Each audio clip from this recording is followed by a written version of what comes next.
Thank you. We're a week away now from the Alabama special Senate election, and things are looking up for the Republican in that race. The Republican National Committee pulled its support for Roy Moore after the Washington Post reported he had pursued teenage girls and allegedly had sexual contact with a 14-year-old girl while he was in his 30s. Moore has denied those accusations. But after President Trump endorsed Moore on Monday, the RNC resumed its support. Here's what Majority Leader Mitch McConnell had to say about Moore on Tuesday. I had hoped that Judge Moore would resign, in other words, withdraw from the race. That obviously is not going to happen. If he were to be elected, I think he would immediately have an issue with the Ethics Committee, which they would take up.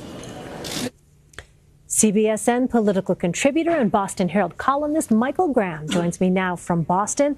So, Michael, a CBS News poll out this weekend showed Moore ahead of Democrat Doug Jones by 6 points among likely voters. That was before President Trump's endorsement. How do you think Republican lawmakers who denounced Roy Moore are going to square their positions if he's elected to the Senate? I'm sorry, denounce who? Roy? That Roy Moore. I thought you meant the other Roy Moore. Yeah, when he backed his car. Okay. It's going to be memory, straight down the memory hole. And obviously, what my conservative friends will say, they're going to act the same way that people who defended Clinton acted afterwards. And, you know, this is the partisan game. And it's all coming down to partisanship. Interestingly, new poll out today had Doug Jones, Roy Moore's opponent, up. So now we have 6 polls, 4 with Moore. But I think there are 2 dynamics that are going to overwhelmingly carry it. One is the number of crossover Republicans for Doug Jones is small. And that's a problem in a state as Republican as Alabama. It's like trying to win as a Republican in Massachusetts without any Democrats. It's just very hard. And the second thing is, as one hardcore Republican told me about this race, he said, you know, those Roy Moore voters, they've got this date circled on the kitchen calendar. They are going to show up and vote next Tuesday for sure. Well, you have a new piece for CBSNews.com about Roy Moore, and you say in this piece that we should not be surprised he still has support in Alabama. Explain that. Well, because it's, once again, it's the partisan issue, number one. It's a very Republican state. It's a state that's very pro-Trump. I mean, Trump's approval rating is almost 60% in a country where Trump's disapproval rating is above 62%. And you also have the comparisons for this candidate. You know, nothing is either good or bad except by comparison. If you say just on a blank page, there's a guy running who has credible allegations that he was touching inappropriately a 14-year-old girl when he was in his 30s, you go, oh my gosh, that race is over. But when you say, yeah, but he's running in Alabama against a pretty left for Alabama guy. He's running in Alabama as the Trump-like candidate. The conversation about sexual harassment has really changed in the past 2 weeks as so many Democrats and media liberal figures have been caught up, allowing the supporters of Judge Roy Moore to say, hey, he may be bad, but compared to those Democrats, he's not that bad. And so he's had very helpful political comparisons that he's been able to make that I think have brought him back into this race. Speaking of Democrats, this is all happening, as you know, as Democratic Congressman John Conyers announces he's retiring effective immediately. He insists it has nothing to do with sexual harassment allegations against him.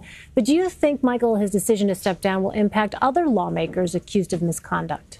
Well, I mean, that is the question. I mean, there was talk that the original plan for Conyers was to not even announce his, quote, retirement or resignation, whatever, until after the Roy Moore election. Obviously, every step that Democrats take that allows them to take the high ground on the issue of how you treat women, how you act in these circumstances, is helpful to apply pressure on voters. Stay away from Roy Moore. He's just too toxic. Forget partisanship. Think about character. But as long as you have Al Franken and liberal figures like Garrison Keillor and Charlie Rose and others, it keeps the waters muddied, and that's a good place for Judge Roy Moore to be. Meanwhile, Michael, lawmakers in both chambers are working on reconciling their tax bills. A new Quinnipiac poll shows that American voters disapprove of the tax plan, 53 to 29%. So should Republicans be concerned about numbers like those? Well, what's so sad is those are actually pretty good numbers for this tax plan. They've been so bad. Let me give you a number that I think is more important for the thinking on Capitol Hill. In that same poll, Republicans overwhelmingly supported it. I think it was 68 to 10. And this is an all-Republican plan.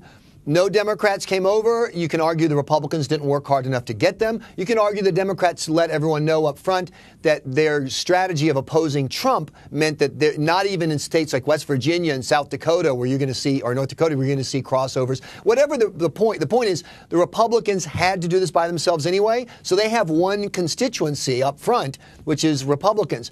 I believe that this is going to be similar to Obamacare. If it works, it's a win and people like it and there'll be political dividends. Or if, like Obamacare, it didn't seem to work, and we can debate how much it worked, but but the perception certainly was when you couldn't log on, you couldn't buy the insurance, you lost your doctor. The perception was it didn't work. This is all about results. And I think that's one reason why, even though Trump is talking about the corporate tax rate maybe going up a few notches, there is no talk that I'm hearing or reading from anyone in Capitol Hill, particularly on the House side, about that, because I think that they believe that that is the big battery that'll have the biggest boost for the economy before next November when they have to run again. And that's what these guys are focused on. All right. Michael Graham in Boston for us. Michael, thanks so much.